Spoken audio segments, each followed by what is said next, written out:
Olá, muito boa tarde para você que nos assiste. O Consulta ao Doutor já está no ar.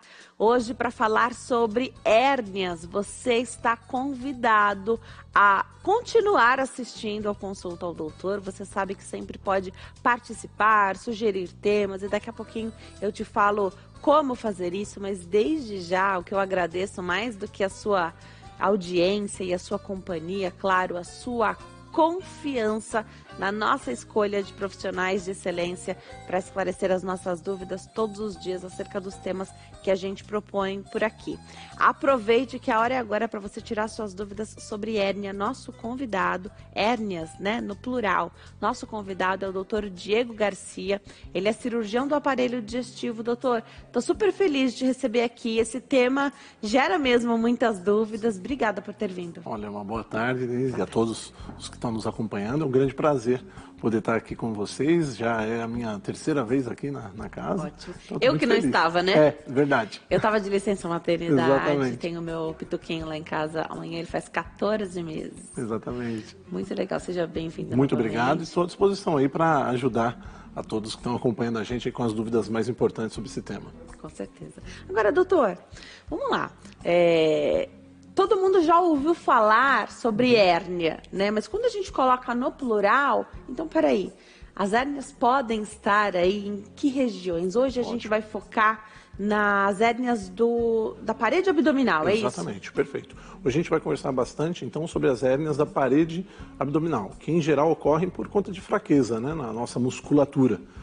E a gente, como você bem falou, no plural, porque existem alguns tipos de hérnias, né? Então a gente pode citar as hérnias inguinais, são as mais importantes, as mais frequentes, são aquelas hérnias da virilha, né?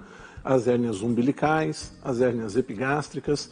Tem uma hérnia importante também, né, que a gente sempre cita, que são as hérnias incisionais, ou seja, eu fui lá, passei por um procedimento cirúrgico, eu fiz uma incisão cirúrgica para operar qualquer outra condição e em cima dessa região, dessa incisão, aparece uma hérnia. Então, são vários os tipos mesmo e a gente tem uma oportunidade boa hoje para poder conversar sobre um pouquinho delas. Excelente. Você que está em casa sabe que é o nosso convidado também a participar do programa, ligando para cá. O programa é feito para você com todo carinho e a gente sempre conta com a sua participação. Então, o tema saltou aos seus olhos, aí você sofre com alguma hérnia, precisa operar, algum médico já te deixou ali meio em alerta sobre essa situação, pega o telefone e liga para cá, 0 operadora 11 3337 5886. Você está convidado também a seguir todas as redes sociais da HIT. Nós estamos no Instagram, @TVHIT, no Facebook é HIT TV Oficial e o nosso canal no YouTube é HIT TV. Tem QR Code que aparece aqui no canto da tela para que você possa acessar o nosso canal de maneira bem simplificada. É só apontar a câmera do seu celular para o QR Code que está na sua tela, como se você fosse tirar uma foto aqui da televisão agora. Aponta para esse QR Code e você vai direto para o nosso canal. Se inscreva e ative as notificações, que isso é muito importante para nós. Aproveito também para deixar as minhas redes sociais à sua disposição. Assim você consegue fazer sua pergunta sobre o programa que você está assistindo agora e continuar conversando comigo, sugerir temas para as nossas próximas entrevistas também no @DeniseLuque no Instagram e facebook.com/DeniseLuque. Essas são as redes sociais que eu mais utilizo no momento, então vai lá, respondo todas as mensagens, sempre da maneira que é possível, né? Às vezes não faço isso no mesmo dia, mas sempre respondo a vocês todo o carinho que recebo por aqui e aceito as sugestões para as próximas entrevistas. Doutor Diego, vamos lá. Você falou sobre os tipos de hérnia, né? Como é que faz diagnóstico de hérnia? A hérnia provoca dor, de alguma forma nos limita em alguma atividade, por isso a gente vai buscar. Elas são visíveis? Muito bom, essa pergunta é ótima para a gente poder começar. E o diagnóstico da hérnia, ele é, como a gente chama na medicina, um diagnóstico clínico, ou seja, a gente consegue detectar pelo exame físico, né? Às vezes pela queixa do paciente, pelo aquilo que a gente identifica, em geral um abolamento, ou seja, um inchaço ali na região, né? Que pode ser, às vezes, alguma víscera do abdômen, uma gordura da região ou somente a fraqueza da musculatura. Então, o diagnóstico, ele, em boa parte das vezes, ele é meio simples, né? Ele é fácil de ser realizado. Às vezes, o próprio paciente faz o diagnóstico e já vem para a gente, olha, doutor, eu estou com uma hérnia umbilical, por exemplo, porque ele já viu ali que o umbigo saltou para frente. Em algumas situações, esse diagnóstico ele é um pouquinho mais difícil, ou algumas hérnias mais raras. Então a gente não consegue fazer o exame físico assim tão preciso, e aí a gente precisa de exames de imagem para ajudar a gente. A ultrassonografia, a tomografia podem ajudar, mas em geral a grande maioria, essa absoluta, é o exame físico bem feito ali pelo médico que já tem uma certa experiência, ele é bem resolutivo para a gente fazer o diagnóstico das hérnias. Você falou da hérnia umbilical e vou trazer aqui uma questão da mulher quando engravida. O umbigo, algumas pessoas têm um umbigo mais fundinho, outras mais raso, mas independente, o umbigo vai sumindo, né? Ele vai ficando ali quase uniforme na barriga, vai desaparecendo. E é uma situação que as pessoas sempre questionam, né? Será que depois volta? Pode provocar uma hérnia, para quem não tinha hérnia anterior? Tem duas situações interessantes quando a gente pensa na hérnia umbilical e na gestante, né? Muitas vezes a gestante já tem uma hérnia umbilical muito pequenininha, mas com a distensão, né, do abdômen, a musculatura afasta e aumenta a pressão por conta da gestação. Então a gente acaba tendo o que a gente chama de saco herniário, que é quando a gordurinha ou às vezes alguma alça do intestino pula ali para fora e aí fica aquele umbigo saltadinho. Então muitas vezes já tinha uma hérnia, a gente nem sabia, a paciente nunca nem percebeu de tão pequenininha que era, mas a gestação, por aumentar a pressão, aumentar a compressão, aumentar o espaçamento ali entre a musculatura, essa fraqueza, né, na parede, a hérnia aparece. Ou às vezes ela adquire, né? Então a hérnia umbilical é uma importante causa de hérnia na gestante ou no pós, né, no período do puerpério, depois da gestação. É um fator de risco mesmo, infelizmente. Nem sempre vai ser visível, mesmo Nem essa sempre. hérnia umbilical. Às vezes pode ser pequenininha, mas quando ela aparece, em geral, mais do que 1 centímetro, 1,5 centímetros, é o esperado mesmo. É muito frequente, inclusive, depois da gestação, a paciente procurar um cirurgião do aparelho digestivo para solicitar uma avaliação porque percebeu que o umbigo não voltou. Legal, então essa percepção da volta, né? Se ficou diferente ali, acho que vale uma avaliação. E uma outra questão que não é exatamente o nosso tema agora, mas eu não posso perder a chance de te perguntar sobre esse afastamento, a diástase, né? Queria que você comentasse um pouquinho se pode estar relacionado. Muito bom. Eu acho ótimo esse tema, porque é importante a gente fazer algumas diferenciações. A diástase, ela é uma separação da musculatura. A hérnia é a fraqueza da musculatura em que cria como se fosse uma espécie, entre aspas, de comunicação, né? Então, uma gordurinha que ficaria abaixo ali, por exemplo, da musculatura, ela vai para fora. O intestino que fica dentro da barriga, ele salta ali para fora. Na diástase, isso não acontece. Você tem a musculatura separada, porém não há esta comunicação, não há esta falha na musculatura, tá? Então, a princípio, não há uma relação direta entre hérnias e a diástase. Muitas vezes a gente pode pensar, bom, se eu já tenho diástase, talvez a minha musculatura não seja daquelas mais resistentes. Mas uma boa parte dos pacientes, por exemplo, que tem diástase não tem hérnia. Ou até confessar, eu tenho uma diástase do reto abdominal, que é esse músculo do abdômen, e não tenho hérnia na topografia. E isso é muito frequente, muito prevalente. Então, não necessariamente, são coisas bem diferentes, tratamentos totalmente diferentes e, às vezes, podem existir ao mesmo tempo no mesmo paciente. Você pode ter, por exemplo, uma diástase do músculo do reto abdominal e ter uma hérnia umbilical. Isso pode acontecer, mas não necessariamente vai ter relação.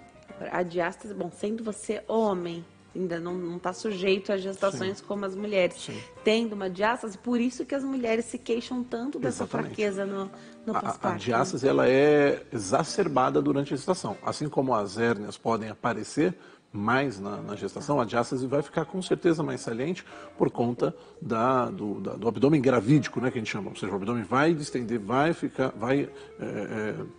maior e aí a musculatura realmente ela vai ficar mais distante. E aí, às vezes, as pacientes referem que a diástase, que às vezes era imperceptível, tornou-se perceptível e ela começa a se queixar. Perfeito. Toda diástase, só para a gente encerrar o tema da diástase, é cirúrgica? Não necessariamente, né? Hoje em dia, o tratamento cirúrgico das diástases, ele é mais reservado ao cirurgião plástico, né? Que é na técnica da abdominoplastia, por exemplo, ele já corrige a diástase, já faz o tratamento ali estético e a gente faz a correção da diástase quando tem hérnia associada. Legal. Aí sim a gente faz a correção. Perfeito. Se tiver excesso de pele, a pessoa quiser fazer ali, então fica a cargo do cirurgião plástico. Em geral, com o cirurgião plástico. Já faz isso, Isso. Né? Conosco, por exemplo, já ocorreu da gente ter uma hérnia umbilical grande e notar nos exames pré-operatórios, às vezes na própria cirurgia, uma diástase importante. Aí a gente já corrige as duas coisas para já tentar resolver o máximo a vida do paciente. Agora, a diástase isolada, é importante realmente ter esse segmento com o cirurgião plástico, que ele tem esse treinamento, né? Ele tem já a expertise para tratar toda a condição envolvendo a diástase. Vamos atender a telespectadora? Vamos lá, vamos lá. Rosângela está na linha, falar conosco de Campos dos Goytacazes, no Rio de Janeiro. Oi, Rosângela, tudo bem? Boa tarde. Boa tarde, Denise. É um prazer muito grande. Obrigada, Rosângela, pelo seu carinho, pela ligação. Eu já te ouço, o doutor também. Fica à vontade para fazer sua pergunta. Doutor, eu tenho uma hérnia na barriga. Como que dá para fazer por videolaroscopia? Porque eu não gostaria de cortar, eu tenho medo. Sinto dor. Ótimo. Excelente a sua pergunta, Rosângela. Agora você vai ouvir o doutor responder e te orientar da melhor forma. As perguntas do público são sempre fantásticas. São ótimas mesmo. Primeiro, uma boa tarde aí para a Rosângela, toda a sua família. Obrigado pela participação e pela pergunta. É uma pergunta muito boa, né? Hoje em dia a gente tem uma gama gigantesca de opções para o tratamento cirúrgico de praticamente todas as hérnias, né?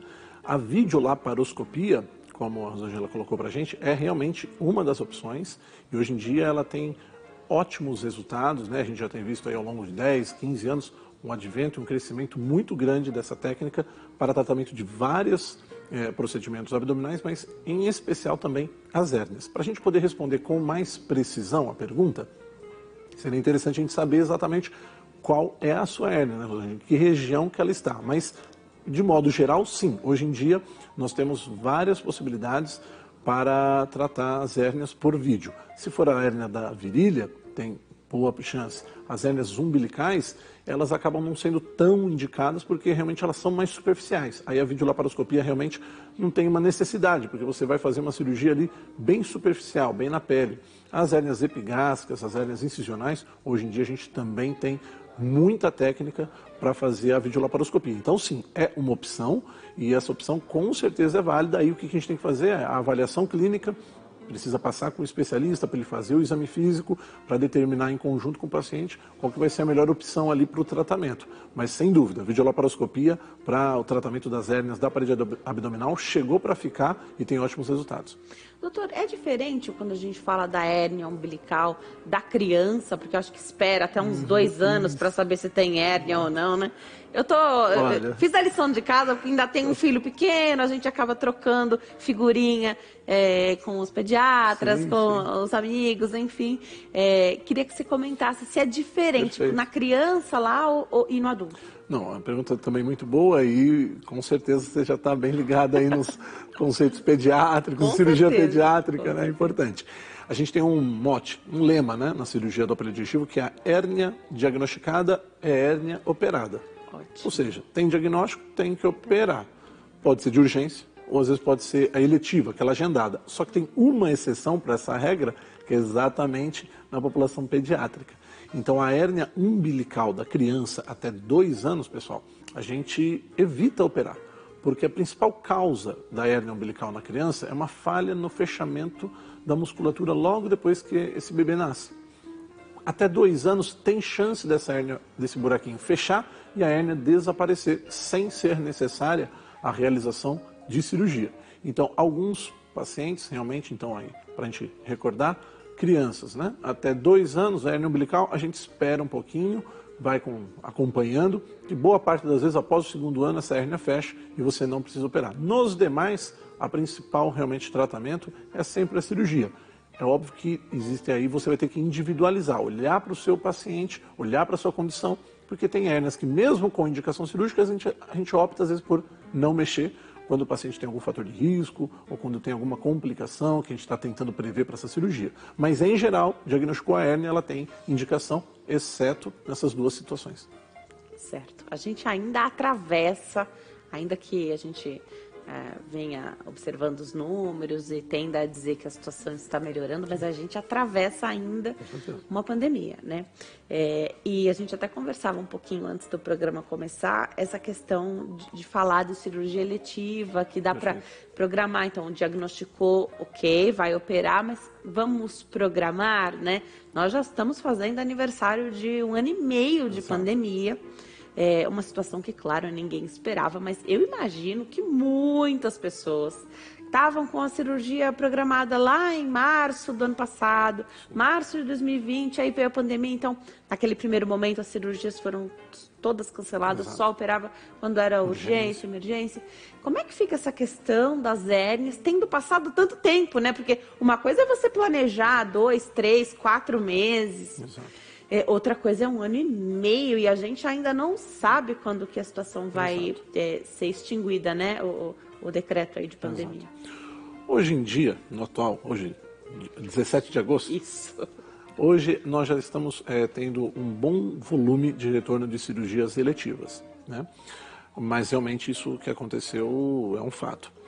E eu costumo dizer que a medicina ela é uma arte em vários aspectos, mas em 2 para a gente poder responder a pergunta. É uma arte de prioridades e é uma arte de riscos, de entender riscos e saber calcular os riscos. Então, por que a gente fala da prioridade?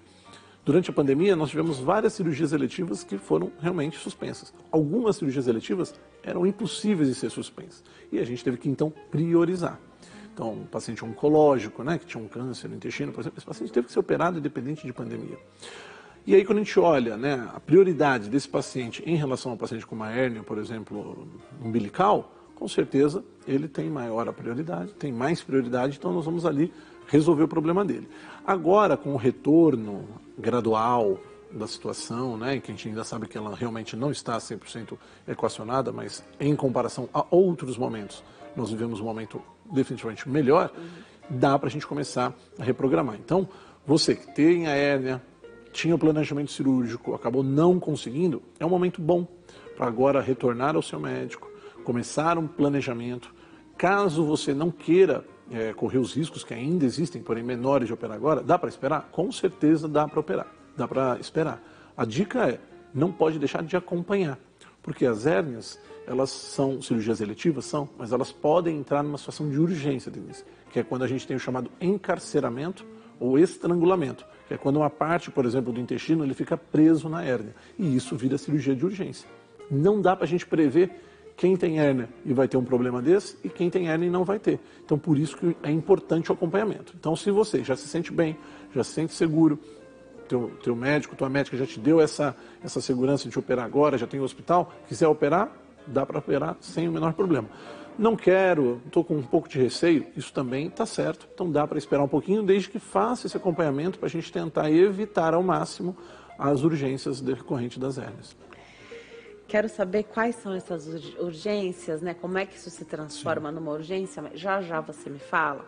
Mas hérnia tem tamanho também? É estágio? Como é que se é grau? Como é que você vai graduando, né, essa hérnia ou essas hérnias? Existem várias classificações, né? São bem técnicas, bem específicas, né, que a gente pode mensurar. E para cada hérnia vai ter uma classificação, né? As hérnias inguinais, ela tem umas classificações específicas do tipo da hérnia, mas a questão do tamanho, sim. E o tamanho é muito importante. Por exemplo, as hérnias inguinais muito pequenininhas, assintomáticas, que o paciente fala sem querer fez um exame de imagem e achou a hérnia, isso acontece, a gente hoje em dia às vezes acaba desencorajando a cirurgia, porque esse paciente não tem sintoma, ela é tão pequenininha, foi um achado ultra ali específico de um exame. No paciente que tem uma hérnia umbilical também pequena, melhor ali que 1 centímetro, assintomática, que às vezes está um pouquinho acima do peso, a gente também tende a evitar operar nesses pacientes, porque muitas vezes o risco comparado ao benefício não vale a pena. Então, o tamanho sim, existe. E existem hérnias que às vezes são gigantescas, imensas. Então, por exemplo, uma hérnia incisional, aquela hérnia em cima de uma incisão cirúrgica, Muitas vezes a gente já viu hérnia de 30 centímetros de diâmetro. Então, às vezes, o paciente... 30 centímetros de diâmetro?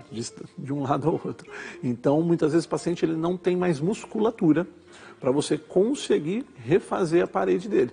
E aí você depende, às vezes, de uma tela especial, às vezes essa tela não está sempre disponível e, às vezes, essa cirurgia ela é muito invasiva ao paciente.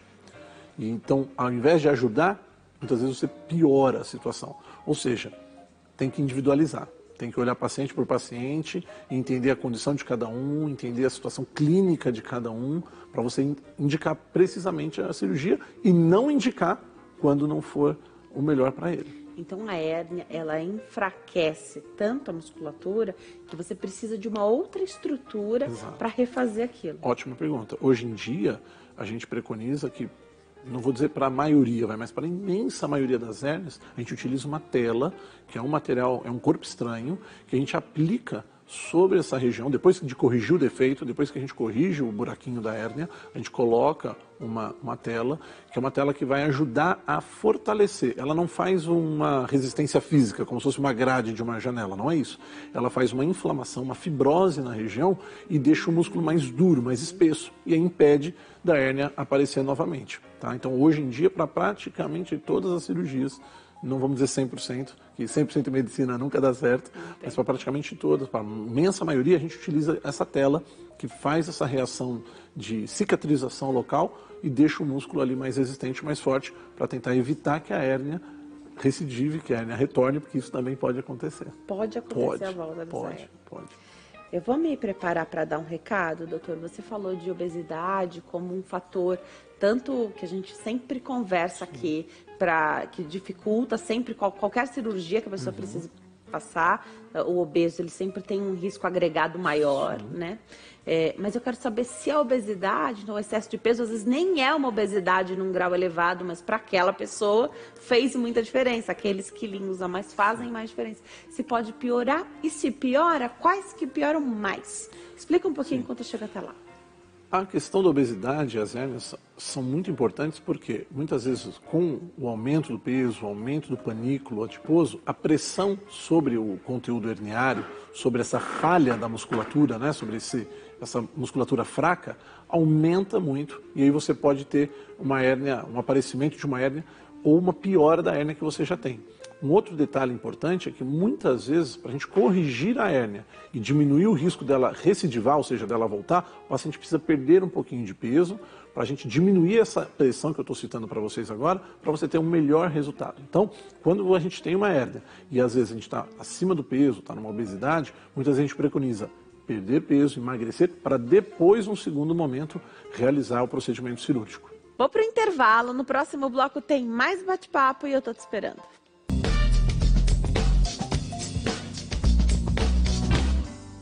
Nós estamos de volta hoje falando sobre hérnias. Você que está em casa já sabe que pode ligar para cá e fazer a sua pergunta no 0 Operadora 11 3337 5886. Pode mandar a sua pergunta também lá nas minhas redes sociais, @DeniseLuque no Instagram e facebook.com/DeniseLuque.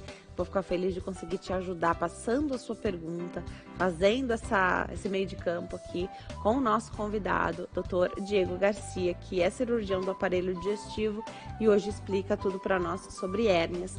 E a gente foca o programa de hoje nas hérnias da parede abdominal, tá?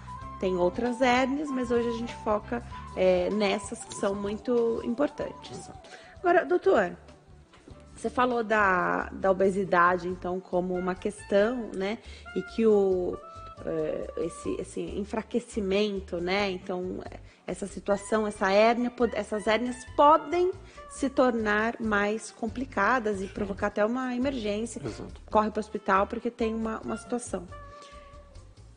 Essas situações podem acontecer de surpresa, então nem tinha o diagnóstico da hérnia, descobriu na urgência. Pode acontecer. Às vezes a gente não sabe que tem a hérnia e quando ela resolve aparecer, já aparece já com alguns sintomas de encarceramento, que a gente chama, ou estrangulamento. E o que é isso? O encarceramento é quando uma parte do intestino ele fica preso na hérnia. E isso faz com que o intestino literalmente fique entupido, obstruído. Então, geralmente o paciente vai ter distensão, né, no abdômen, vai ficar inchado igual um balão, vomitar, não vai conseguir se alimentar. Muitas vezes o intestino para de funcionar também, então ele não consegue mais eliminar gases, nem fezes. Sinais, hein? Atenção aos Exatamente. sinais. Fica Legal. bem vermelho na região da hérnia, bem doloroso. Tá. É um quadro, ele é bem agudo, ele é bem súbito, ele é bem marcante mesmo. O paciente não consegue ficar em casa e tem que procurar o pronto atendimento. Então, a gente sempre orienta o paciente que tem as hérnias, que estão em preparo, né, para a cirurgia, que estão em pré-operatório, que isso pode acontecer, existe esse risco. Tá? Considerando o número de pacientes que têm hérnia e o número de pacientes que têm essa complicação, ele pode ser considerado, vamos assim dizer, baixo, entre aspas. Mas o paciente tem que estar orientado a respeito. Esse é o encarceramento. Exato. E o estrangulamento? O estrangulamento é quando, depois que ocorre esse encarceramento, a hérnia fica tão entupida, o intestino fica tão preso, que para de chegar o aporte sanguíneo dentro do intestino. E ele literalmente tem um infarto, igual o coração, o intestino infarta. Então, muitas vezes, no estrangulamento, você tem que retirar uma parte do intestino. Aí é, com certeza, um quadro mais grave, um quadro mais arriscado, com mais complicações. Então, o encarceramento, o intestino ele ficou preso, mas a gente trata a hérnia e o intestino está viável, ele não é retirado. No estrangulamento, uma parte desse intestino, ele sofre por ausência de sangue, ausência de oxigênio, e aí a gente tem que fazer a ressecção, ou seja, retirar uma parte. Na maioria das vezes é uma parte pequena, porém nunca é o melhor a gente ter que fazer uma ressecção, uma retirada de órgão, né? Isso pode acontecer. Intestino grosso, na maioria das vezes? Depende da localização da hérnia. Mas, em geral, ou o intestino grosso ou o intestino fino, o intestino delgado. Os dois podem ser acometidos. Você falou de retirar e a gente sabe que são estruturas que têm um comprimento bastante avantajado, sim, mas a gente não está podendo perder nada, exatamente, né? O ideal é nunca tirar nenhum tem que tirar nada do corpo. Tá. Porém, perfeito, quando ocorre, é preferível que seja em menor parte. Perfeito. Vamos atender a telespectadora? Vamos lá. Lorena está na linha, fala conosco de Arroio do Silva, em Santa Catarina. Oi, Lorena, tudo bem? Boa tarde. Oi, Dê, tudo bem e tu? Tudo jóia, querida. Eu tô ótima. Obrigada por ter ligado. Pai, Dê, eu tenho uma hérnia na barriga, Dê. Tá. Sempre eu tive essa hérnia, desde pequena. E hoje eu tô com 72 anos e já operei essa hérnia. Só que quem me operou foi uma menina estagiária no Rio Grande do Sul. Tá. E aí, então, o que aconteceu? Eu acho que ela só me abriu e fechou. Porque a hérnia ficou pior do que estava. E eu sofro muito mais do que eu sofria antes de ser operado. Certo. Agora você quer saber o que dá para fazer, né, Lorena? Sim, eu queria saber do doutor se eu tenho condições de amenizar um pouco, fazer o quê? Obrigada, Lorena, pela sua participação. Obrigada por confiar no Consulta ao Doutor. Que bom te receber aqui. Eu gosto muito porque é uma relação de confiança. Eu estou todo dia dentro da sua casa, né? Então, obrigada por confiar. O doutor Diego vai te ajudar, né, doutor? Vamos lá. O que a Lorena está relatando para a gente é uma intercorrência que, como a gente já conversou aqui, pode acontecer, infelizmente. É a recidiva da hérnia. Então, a gente tem a hérnia, a gente passa por um procedimento cirúrgico, às vezes na urgência, como eu estou falando para vocês, ou aquele eletivo, agendado, que você faz todo o preparo. É sempre melhor fazer o eletivo, todo o preparo, tudo certinho, para diminuir o risco. Mas mesmo nessa condição eletiva, a recidiva pode acontecer. Para a gente poder entender o que aconteceu, Lorena, a gente tem que, mais uma vez, avaliar, examinar, entender realmente o que foi ali, qual foi a cirurgia realizada, qual foi a técnica empregada, para a gente poder programar. Mas, em geral, hérnia que recidivou, ela também tem indicação de cirurgia para que a gente possa tentar fazer uma nova correção e melhorar aí a qualidade de vida. Alguns pacientes que têm a hérnia recidivada, às vezes optam por não operar mais. Isso também não está errado, mas a gente vai ter que individualizar caso a caso. Não dá para a gente dizer aqui exatamente do ponto de vista, né, do que ocorreu do tratamento. A gente sabe que o profissional médico ele sempre tenta ofertar ali o melhor a todos os pacientes, mas a gente precisa entender que, infelizmente, sempre que a gente operar qualquer tipo de cirurgia, existem riscos de ter algum tipo de intercorrência. Você pode ter infecção da ferida operatória, um sangramento, e no caso das hérnias, uma complicação que realmente ninguém está isento é a hérnia voltar, às vezes rapidinho, ou às vezes depois de muitos e muitos anos. Então a gente precisa estar atento a isso e programar exatamente agora qual que seria a melhor abordagem. Mas é sim possível corrigir uma hérnia que já foi corrigida e acabou retornando. A gente não vai entrar nesse mérito da técnica, do que foi abordado, mas você falou que então pode acontecer de voltar, né? E a gente sabe que para o profissional se formar, ele precisa ali estar supervisionado, claro, mas coloca a mão na massa, né?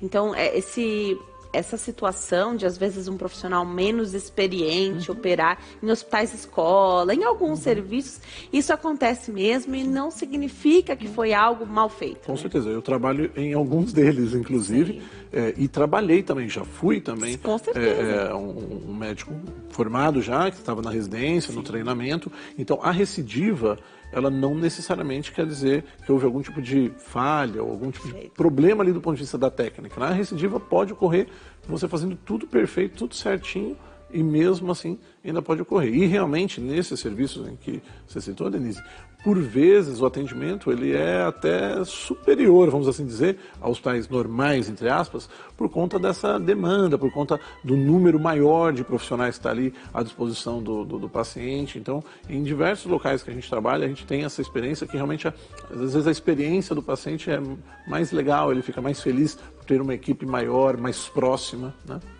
Precisa ficar claro quando é possível fazer essas consultas, quando não é de urgência e emergência, né? Mas na consulta precisa ficar claro que pode recidivar. Exatamente.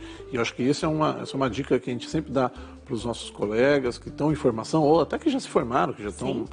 Essa comunicação, ela é fundamental para tudo na medicina.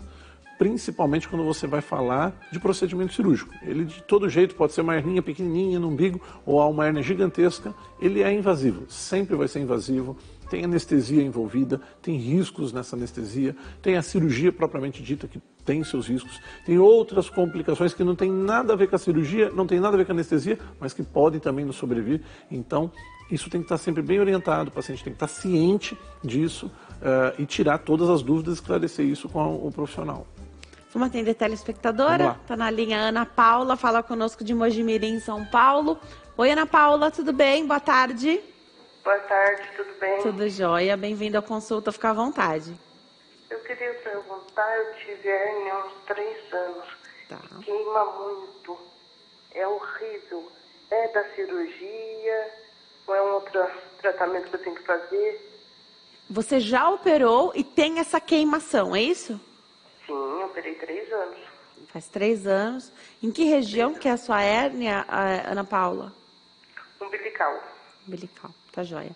Obrigada pela sua pergunta, obrigada pela confiança no programa. A Ana Paula já operou. Sim. Ela quer saber se depois da cirurgia ela teria que fazer alguma coisa porque ela sente esse desconforto. Muitas vezes, quando a gente tem uma cirurgia de hérnia que já foi feita e algum sintoma aparece nessa região, a primeira coisa que a gente tem que sempre procurar é a tal da recidiva. Veja se a hérnia não voltou.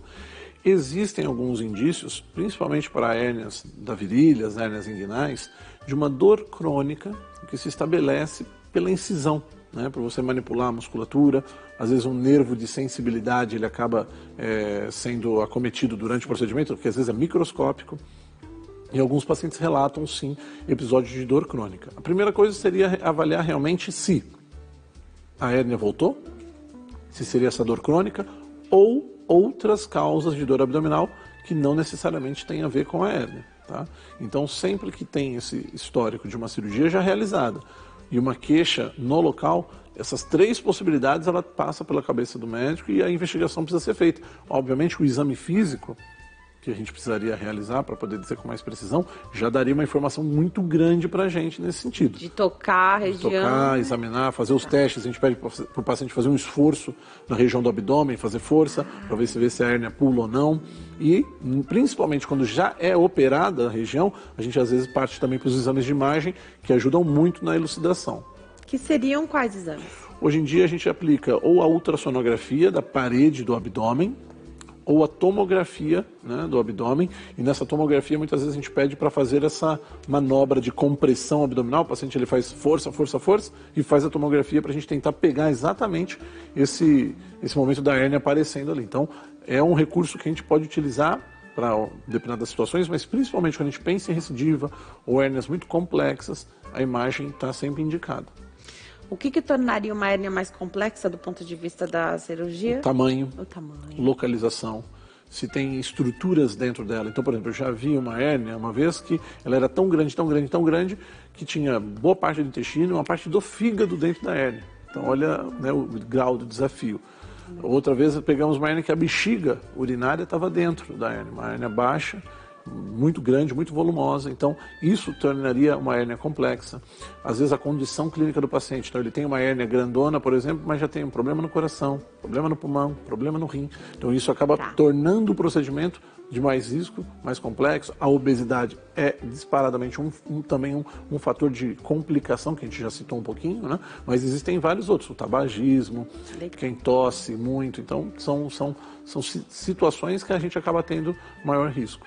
Falou do tabagista, e quem tosse muito, o tabagista, ele costuma tossir. Exato. Né? Isso prejudica o pós-operatório? Muito. Isso prejudica o pré e o pós-operatório. Às vezes, esse fato de tossir cronicamente é o que dispara a hérnia. Porque você faz tanta contração, ó, pode parecer que não, mas a tosse, ela é uma contração muscular. É só a gente não poder tossir, que aí você vai saber qual é o esforço que a tosse faz no abdômen. Exatamente. Aí quando você vai lá e tosse muito, muito, ao longo de 20, 30, 40 anos, sua musculatura cansa. O tabagismo, propriamente dito, ainda não tem uma evidência assim concreta, mas a gente tem alguns indícios que a nicotina prejudica a nossa cicatrização, diminui o colágeno, que é uma fibra que ajuda a ter a musculatura mais forte. Então, tem esse fator de risco importante para o paciente tabagista. Tanto é que, às vezes, a gente evita operar quem é tabagista, muito, muito importante, que tosse demais, temendo que ele tenha a recidiva no pós-operatório. Então a gente evita algumas situações nesse sentido. Bom, fumar é totalmente incompatível com saúde, né? Exato. E tem tratamento, acho que as pessoas que, né, gostariam de parar de fumar, todo mundo sabe quais são os malefícios, né? Mas vale a pena buscar o tratamento e fazer com seriedade, encarando ali tudo o que vier pela frente, inclusive as recaídas e o processo de novo para se reerguer e continuar a fazer o tratamento. Vamos atender a telespectadora? Marinalva está na linha, tem pergunta aqui de São Paulo. Oi, Marinalva, tudo bem? Boa tarde. Boa tarde.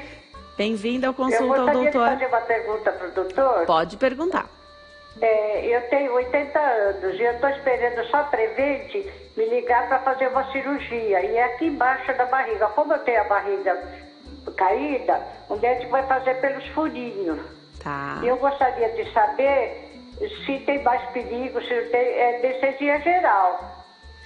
Obrigada pela sua pergunta, Marinalva. O doutor vai orientar. Adorei a pergunta dela. Perfeito, ótima pergunta, e vai retomar um pouquinho, né, do que a gente já falou sobre a videolaparoscopia, né? Ela falou que vai fazer pelos furinhos, eu imagino que vai ser ali pelo vídeo. É menos invasiva. Exatamente.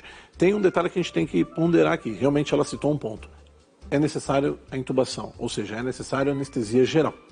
Algumas hérnias mais baixas no abdômen, quando a gente faz pela técnica aberta, com corte, a gente às vezes não precisa da anestesia geral. A gente pode fazer apenas com aquela anestesia das costas, igual, por exemplo, parecido com a gestação. Tá. Porém, por vídeo não tem jeito, pessoal. Por vídeo tem que fazer anestesia geral. Esse risco ele é um pouquinho maior. Porém, do ponto de vista da incisão e da agressividade, assim vamos dizer, da incisão, do corte, ela é menor, que você vai fazer ali pelos portais, pelos buraquinhos, né, pelos furinhos que ela citou pra gente. Então, muitas vezes a gente tem melhor resposta nesse sentido. Porém, a técnica aberta, ela tem totalmente a sua indicação, tem seu espaço, a gente utiliza bastante. Agora, se no caso da Marinalva é possível fazer por vídeo, é bom também a gente poder investir nessa técnica, porque ela tem ótimas respostas e muitas vezes diminui a dor, diminui aquele cortão grande na barriga, né, que a gente não gosta, ou que dói mais, e isso dá uma boa resposta, sim. Então, com certeza aí, tenho sem certeza que a sua cirurgia vai ser muito bem sucedida e em breve aí quando realizar. Perfeito. É legal você pontuar Tudo tem os benefícios, tem que pesar, né? Às vezes uma técnica tem um benefício, em contrapartida, precisa da anestesia geral, que é uma situação que gera muito medo nas pessoas, né? Você falou da intubação e agora passando pela pandemia, a gente nunca ouviu falar tanto de intubação, né? E é diferente de precisar intubar para o Covid, né? Mas é uma situação que o anestesista vai avaliar. E é curioso, porque a gente não costuma consultar com o anestesista, né? Você tem um anestesista da sua equipe, eu confio em você, e eu confio na sua escolha do anestesista. E vai haver esse encontro na internação, né? Exatamente. É muito importante esse alinhamento, né? Ainda mais para hérnias volumosas, essas hérnias mais complexas, mais desafiadoras, você tem que ter um alinhamento muito forte entre a equipe de cirurgia, entre a equipe de anestesiologia, às vezes a equipe de clínica médica, de cardio, porque muitas vezes a correção dessas hérnias volumosas, ela repercute em outros órgãos, que não tem nada a ver com a cirurgia, mas você pode ter repercussões. Então, a avaliação pré-operatória é fundamental e ela é de multiespecialidades. Você tem que passar com várias especialidades médicas, não médicas, para conseguir realmente deixar o procedimento com o menor risco possível e ofertar o melhor tratamento. Isso é fundamental. E na medicina, como você falou, é muito importante a gente lembrar que raros momentos nós vamos falar, olha, isso aqui serve para tudo. Não é bem assim, dificilmente. A videolaparoscopia tem a sua aplicação, a gente usa muito, a robótica, tudo tem a sua aplicação. Mas as técnicas abertas também têm, e olha, acho improvável que elas desapareçam, porque muitas vezes a gente só tem esse recurso. E muitas vezes ele é melhor, inclusive, do que os outros. Excelente. Doutor, vamos lá. Você falou do encarceramento e estrangulamento, né? A gente ouve falar bastante, e até popularmente as pessoas falam, cuidado, não pode fazer força. Quem tem hérnia, de fato, deveria evitar. Então, se tem uma hérnia no abdômen, uma hérnia umbilical, deve evitar pegar muito peso ou fazer muito abdominal. A gente vê, está muito em alta hoje o levantamento de peso, quem faz crossfit, faz um monte, né? Tem alguns profissionais, claro, tem algumas pessoas que estão lá se aventurando mesmo. Eu não sei se isso pode provocar, piorar um cenário que já está lá. Bom, ótima pergunta. Em relação às atividades físicas, elas precisam ser com orientação. Então você tem que ter ali um professor, um personal, um educador físico, alguém que vai te tutorar, né, que vai te ensinar realmente a fazer a técnica certa, não só pensando na hérnia, mas pensando em todas as outras coisas. Mas sim, o esforço físico repetitivo, ele é fator de risco para desenvolvimento de hérnias, né? Então eu me lembro de alguns pacientes que eu já tive a experiência de operar 3 halterofilistas, né? Eles esperam aquele que faz o carregamento de peso, que tem na Olimpíada, que a gente viu agora, e eles tinham hérnia umbilical, hérnia inguinal, porque é um esforço muito forte. Então, mais fortes, musculosos que sejam, sobrecarregam os pontos de fraqueza, como é a região do umbigo, a região da virilha. Então, sim, o fazer esforço, ele pode agravar ou pode fazer com que uma hérnia, vamos assim dizer, apareça, tá? Então a gente tende a pedir para os pacientes que têm hérnia evitar algumas contrações, não só pensando na hérnia, mas pensando na dor, porque às vezes ele vai lá, faz o movimento, carrega peso e relata a dor. Doeu a virilha, doeu no umbigo, por conta do esforço físico, por conta do mecanismo ali de contração da musculatura. Então sim, existe essa relação do esforço físico, seja pelo trabalho, né? Às vezes você tem um trabalho ali mais laborioso mesmo, de carregar peso, etc. Seja na atividade física recreativa ou para condicionamento físico. Então, realmente, existe essa relação e aí você tem que saber ponderar os dois lados, né? Ontem de telespectador, vamos lá. Jandir está na linha, fala conosco de Novo Hamburgo, Rio Grande do Sul. Oi, Jandir, tudo bem? Boa tarde. Boa tarde. Seja bem-vindo. Uma operação Pode perguntar. de uma hérnia abdominal, né? Do umbigo. Só que daí eu não aguentava a dor, né? A dor persistia. Daí, assim que eu tirei esse ponto, eles me mandaram com a tomografia e fizeram uma nova cirurgia. Daí, no caso, eu tinha acertado o intestino, né? Daí, no caso, como da inflamação supurativa aguda e crônica do mesentério e parede do intestino delgado com perfuração. Periviscerite aguda com exaltação fibrinosa. Certo. Daí eu queria saber mais ou menos como é que é mais ou menos o processo de recuperação, que eu ainda já faz quase 20 dias e eu ainda continuo com dor abdominal. Tá. Obrigada, Jandir, pela sua pergunta. É um relato importante, viu, Denise? Então, a gente está tendo aqui agora realmente uma situação prática, vamos dizer, do que a gente já falou das possíveis complicações de urgência das hérnias, né? Eu não consegui pegar se era uma hérnia umbilical, inguinal, seja qual for, mas não importa. Era umbilical, né? A gente teve um segmento do intestino que ficou preso nessa região e que acabou, de tão preso que ficou, acabou tendo o chamado estrangulamento, ou seja, quando o sangue para de chegar. E aí ele não fica mais com a perfusão adequada do sangue, ou seja, não chega mais nutrientes, e esse intestino ele morre. Então a gente tem que fazer a retirada. Só que, pelo que a gente tem aqui do relato que ele passou, aconteceu uma situação um pouquinho mais delicada no caso dele. Essa hérnia, além de ter o sofrimento do intestino, ou seja, o infarto ali da região do intestino, muito possivelmente ele perfurou. E aí vaza a secreção do intestino para dentro da cavidade. Isso é péssimo do ponto de vista clínico. Graças a Deus aí ele já está em casa, já melhorou, já conseguiu passar por essa, mas está realmente numa fase ainda de convalescência aguda, 20 dias, né? 20 ele dias. falou do pós-operatório, ele vai ter que ficar pelo menos 3 meses sem carregar peso, sem fazer esforço. Dependendo do local da hérnia, a gente pede para usar uma cinta que ajuda a diminuir um pouco a dor. Ela não evita a recidiva, ela não evita nada disso, mas a compressão dá mais conforto para o paciente, ele se sente mais seguro e diminui a dor. Mas realmente o quadro dele foi um quadro mais extremo. Sofrimento do intestino, perfuração do intestino, pelo que ele falou para a gente. A própria situação da hérnia que se fez ali, Isso.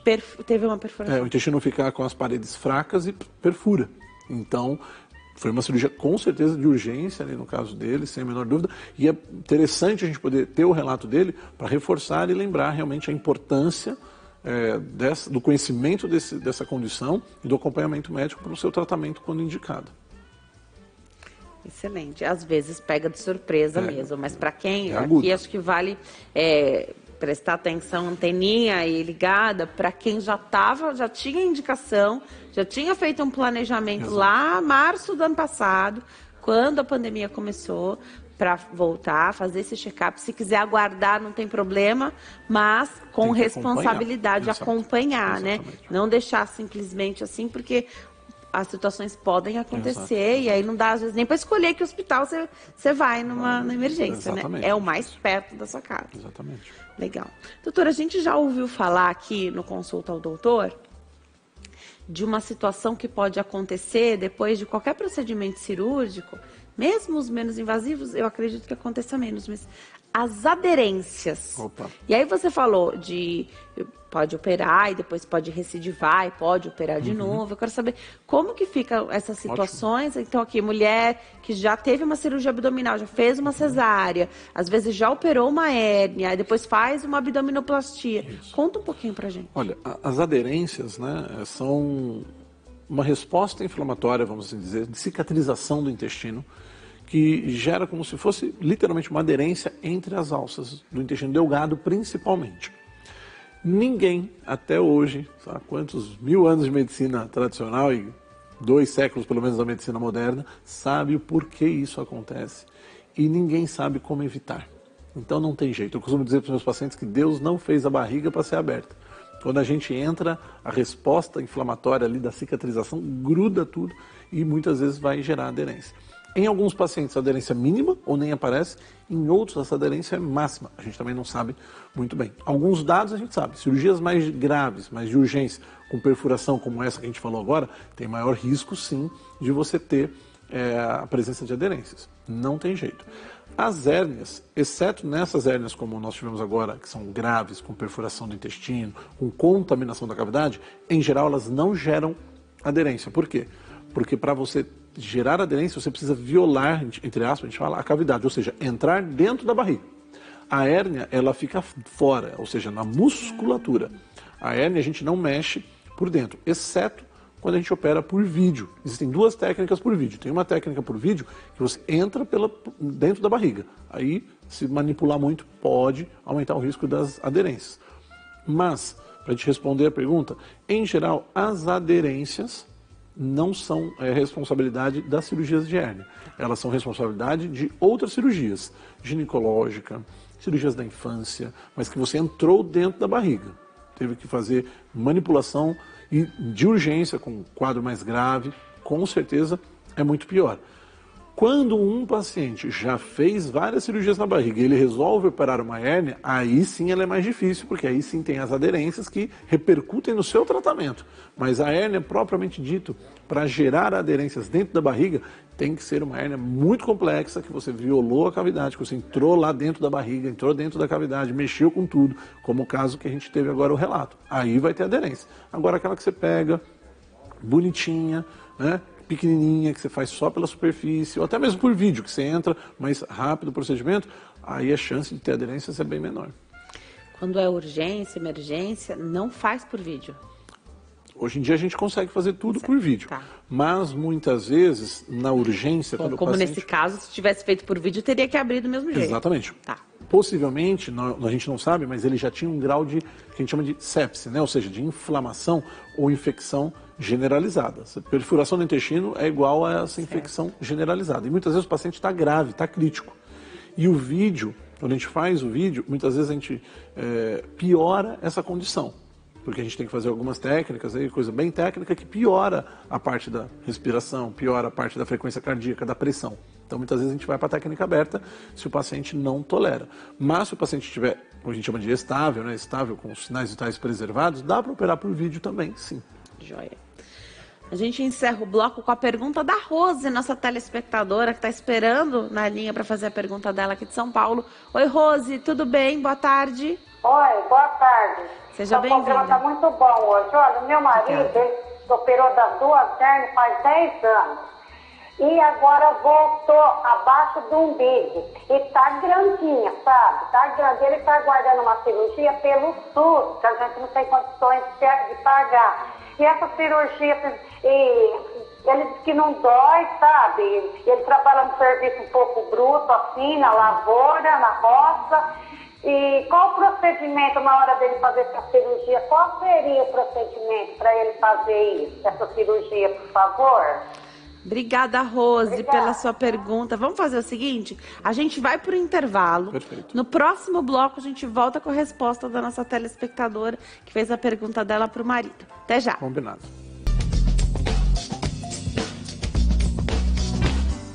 Nós estamos de volta. Hoje o Consulta ao Doutor fala sobre hérnias. Quem tira as nossas dúvidas é o Dr. Diego Garcia. Ele é cirurgião do aparelho digestivo, está nos ensinando bastante sobre esse tema. Faça como a Rose, nossa telespectadora, que ligou para cá, está esperando a resposta dela, que vai acontecer agora. Ligue para cá no 0 Operadora 11 3337 5886. Doutor, a Rose ligou, falou que o marido dela já operou de hérnia, já faz 10 anos, e agora ele está com uma hérnia, aí não sei exatamente se voltou ou se é outra, né?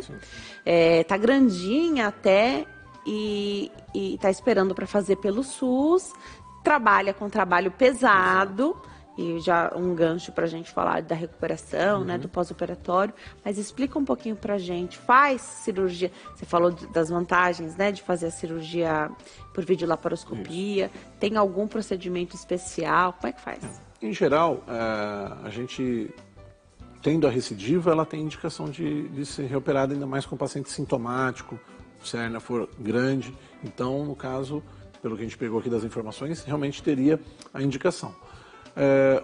Ainda não há um consenso muito claro, mas dependendo da posição, ou seja, da localização da hérnia, se a gente fez a cirurgia por via aberta no passado, há 10 anos, a ideia hoje seria fazer por vídeo, porque o acesso é mais fácil, é mais seguro para o paciente eu entrar numa área que não tem já manipulação prévia, a entrar numa área que já foi mexida, mesmo que tenha sido há 10 anos.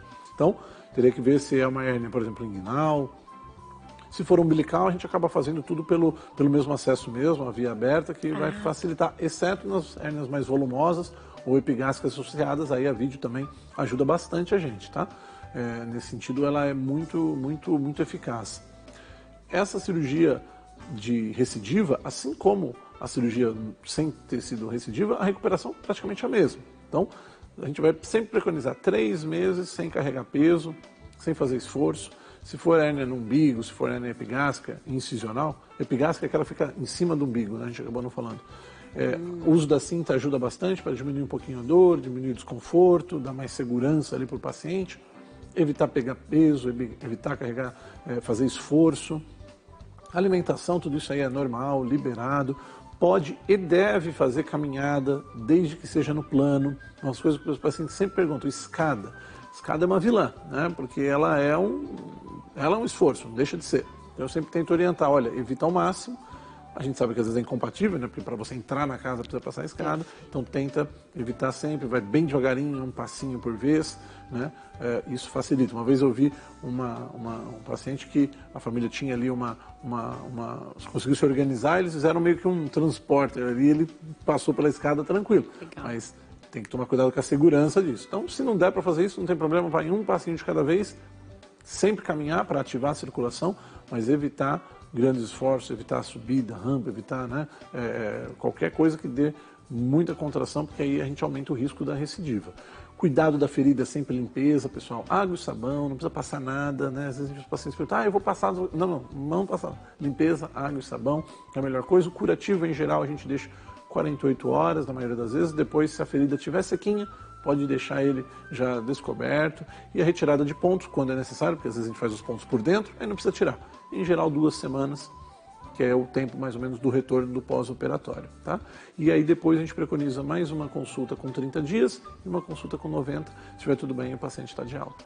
A gente tende a achar, então você falou da cirurgia por vídeo, né? A gente tende a achar que quando é no SUS não vai ter a possibilidade de fazer.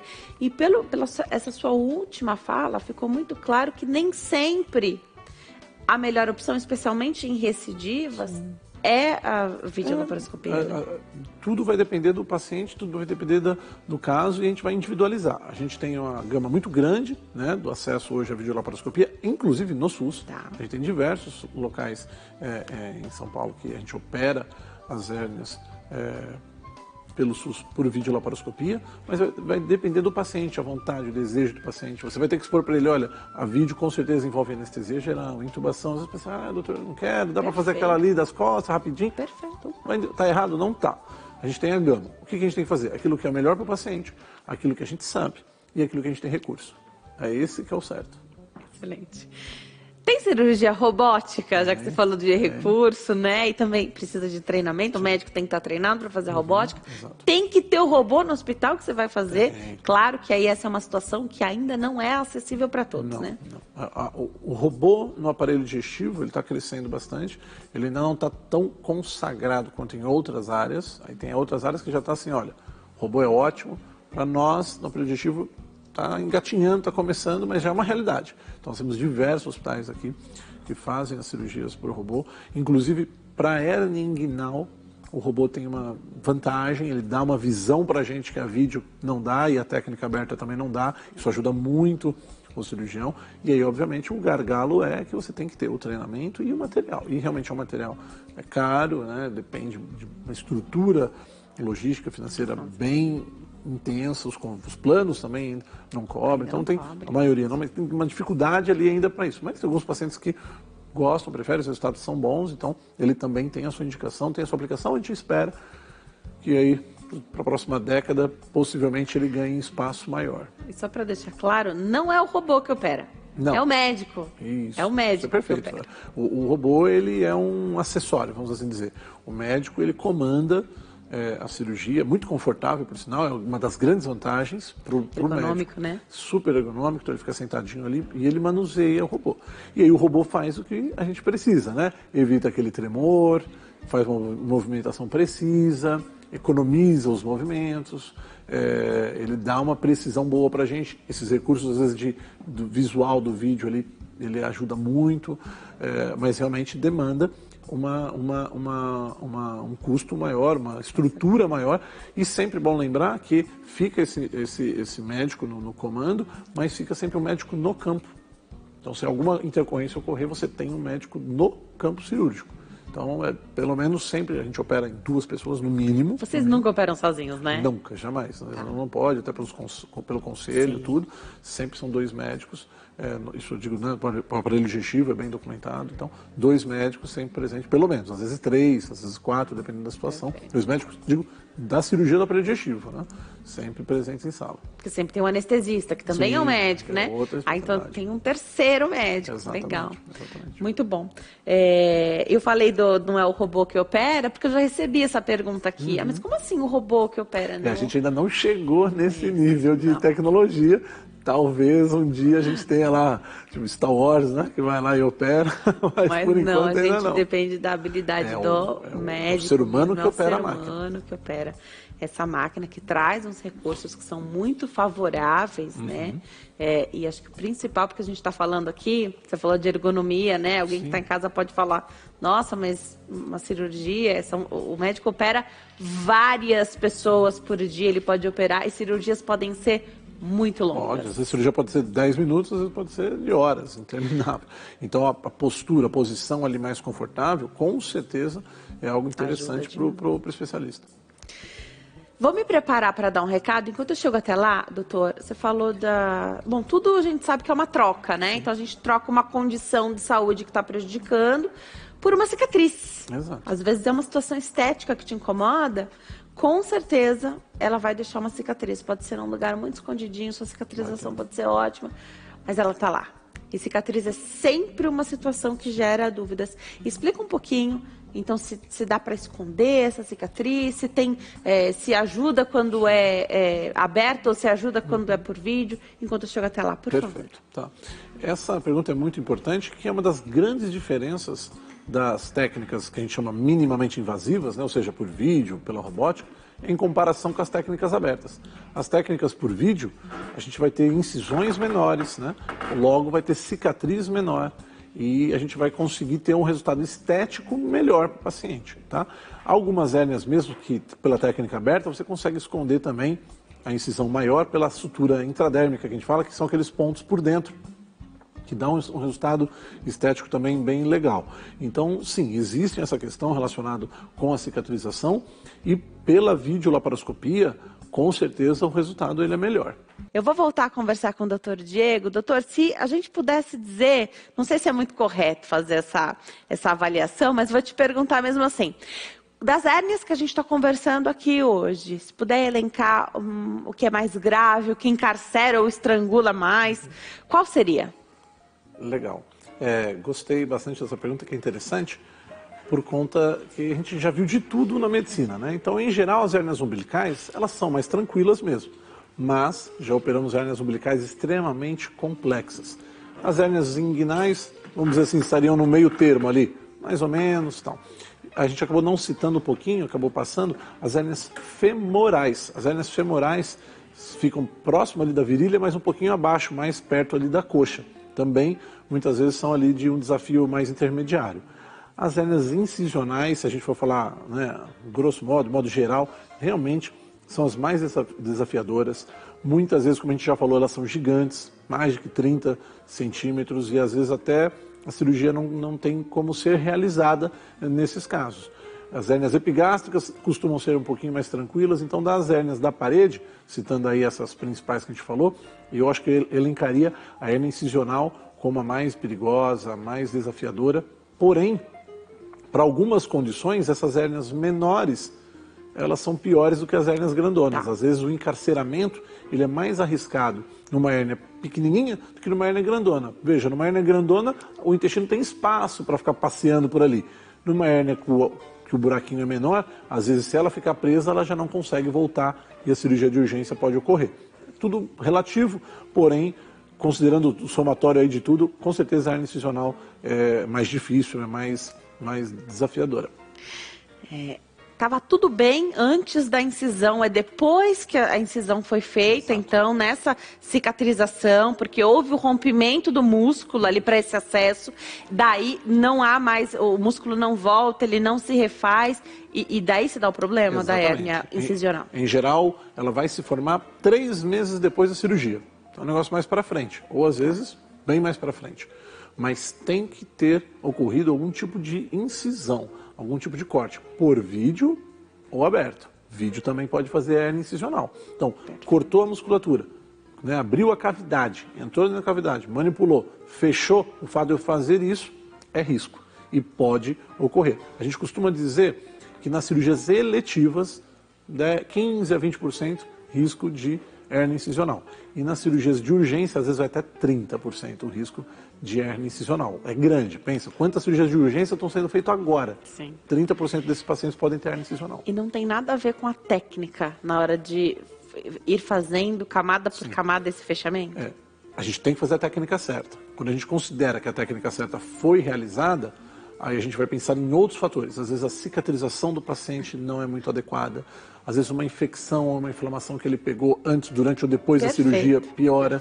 Às vezes o músculo dele já é um músculo fraco. Nutrição, isso é importantíssimo. Então o paciente bem nutrido, ele tem mais vitaminas, ele tem mais nutrientes para fazer a cicatrização adequada. Então aquele paciente que às vezes tem uma doença oncológica ou tem uma doença de imunossupressão, ele tem mais risco para ter hérnia incisional, sem dúvida, sem dúvida. Então, a partir do princípio que a técnica foi executada de modo correto, aí a gente tem que pensar nas outras possibilidades. Fora situações que às vezes não dá para você fazer o que seria o mais adequado na hora de terminar uma cirurgia. Às vezes por alguma intercorrência, alguma outra situação que aconteceu, e às vezes não vai dar para fazer essa surpresa, sim. Às vezes você precisa abreviar a cirurgia, às vezes você precisa terminá-la mais rápido ou voltar novamente, isso acontece, isso tudo vai piorar a cicatrização.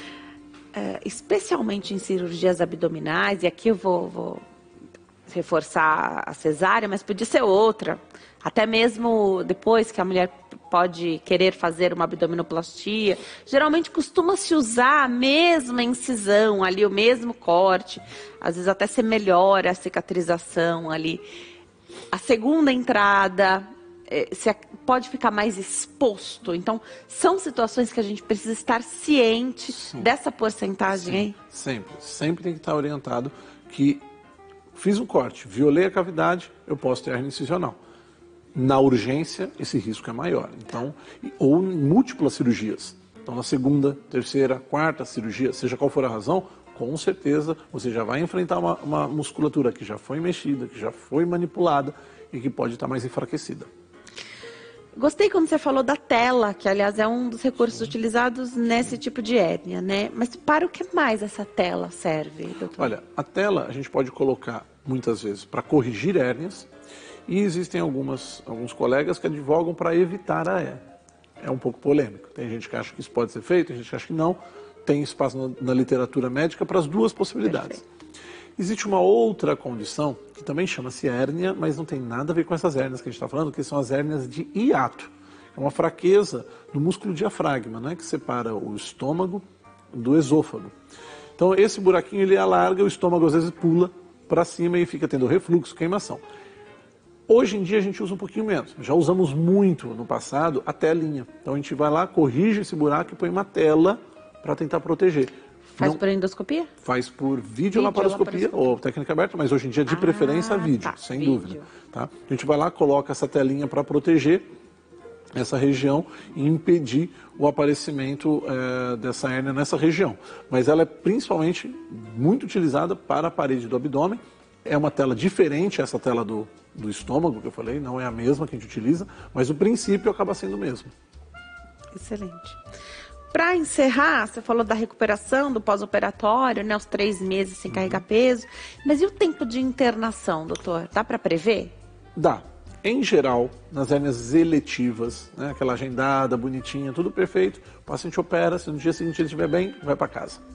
Às vezes a hérnia umbilical pequenininha, se você operou de manhã, até no final do dia, o paciente pode ir para casa se estiver bem. As hérnias incisionais, aí depende, né? Depende do tamanho, depende da resposta do paciente, como que ele evolui com dor, sem dor, se ficou muito tenso, muita pressão dentro da barriga pelos pontos, que às vezes a gente tem que aproximar muito a musculatura nessas maiores, às vezes até de UTI precisa, isso é importante dizer, e aí fica imprevisível. Mas nas hérnias mais tranquilas, um dia.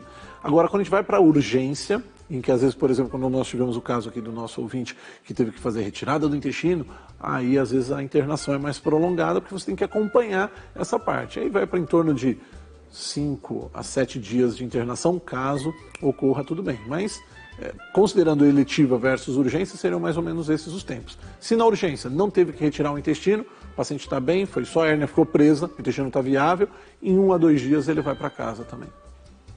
Excelente. E aí, precisa ser amigo do cirurgião do aparelho digestivo, porque as situações podem ocorrer de novo, como a gente viu aqui várias vezes, que o doutor falou, e os telespectadores reforçaram isso aqui nas perguntas, né? É bom encontrar um médico que seja um cara bacana, uma médica que seja uma mulher maravilhosa, para que você possa ser acompanhado aí pela vida toda. O ideal é isso. Tem uma hérnia, tem que passar em avaliação, para a gente ver se é elegível ou não a cirurgia, se vamos operar ou não. A maioria acaba sendo realmente cirúrgico, mas não tem jeito, precisa do cirurgião do aparelho digestivo para fazer esse acompanhamento. Adorei, doutor. Vou deixar os contatos, porque a entrevista passou voando. 0 operadora 11, o telefone 2114-6300. 11-2114-6300.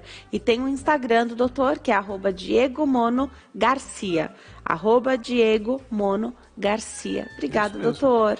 Olha, Denise, muito obrigado aí pela oportunidade, um prazer. Até me lembrei agora, eu tenho um canal muito legal no Spotify, é um podcast, na verdade. Ele chama Medicina e Cirurgia. Ele é mais voltado para a população mesmo médica, acadêmica, mas muitos dos nossos ouvintes são pacientes, público geral, que gostam, porque a gente tem uma conversa muito leve, muito tranquila, inclusive sobre hérnia, tem um episódio bem legal. Então fica o convite aí nas plataformas aí que o pessoal gosta, pode acessar, que tem um conteúdo bem bacana lá também. Medicina? Me chama Medicina e Cirurgia. Medicina e Cirurgia. Praticamente todas as plataformas de streaming para áudio você vai achar lá. Legal. Obrigada, Olha, doutor. muito obrigado pelo convite. Estou sempre à disposição. Vai voltar outras vezes. Obrigada, Prazer, viu, doutor? obrigado. Obrigada a você que escolhe ficar bem informado aqui conosco. Fiquem com Deus e te vejo amanhã. Tchau.